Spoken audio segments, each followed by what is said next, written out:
Bonjour. Alors aujourd'hui, j'aimerais aborder le thème de comment se positionner par rapport à un enfant qui déborde d'émotions. Alors, on parle souvent d'hypersensibilité chez l'enfant. Je me méfie un petit peu de ce terme parce que euh, je trouve que de dire ça peut être très vite une étiquette, un peu quelque chose qu'on lui colle un peu comme de pathologique.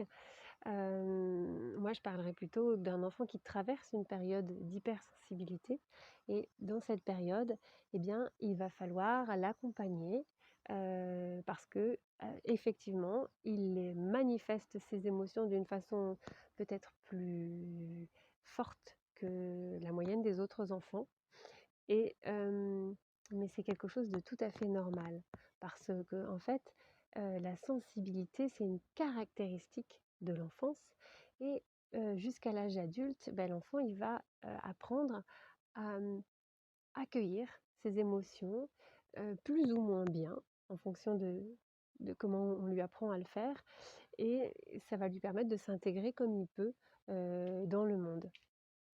Alors, comment on fait, lorsque, cette sensibilité envahissante empêche l'enfant, de vivre normalement avec son entourage et qu'on a l'impression que ça le fait souffrir? Déjà peut-être changer de regard.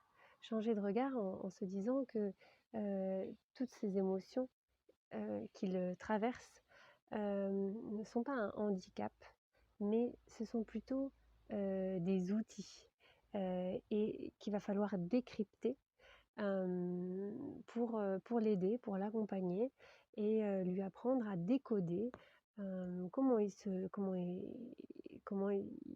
sent et comment on peut se servir de toutes ces choses, qui nous traversent de façon positive. Alors comment on sait qu'un enfant est hypersensible? En général, on le voit assez rapidement, en tout cas, qu'un enfant traverse une période d'hypersensibilité. Eh bien, il a souvent une vie intérieure très riche. Il peut être sensible à l'art, il, est facilement bouleversé par des changements. Il peut avoir, par exemple, des difficultés à se séparer de ses parents, à l'école. Hem, il peut aussi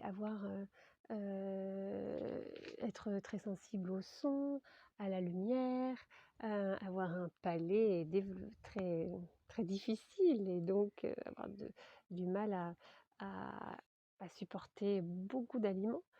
Hem, il peut aussi avoir une difficulté à faire un choix rapidement et puis, il peut aussi se bloquer quand il se sent observé.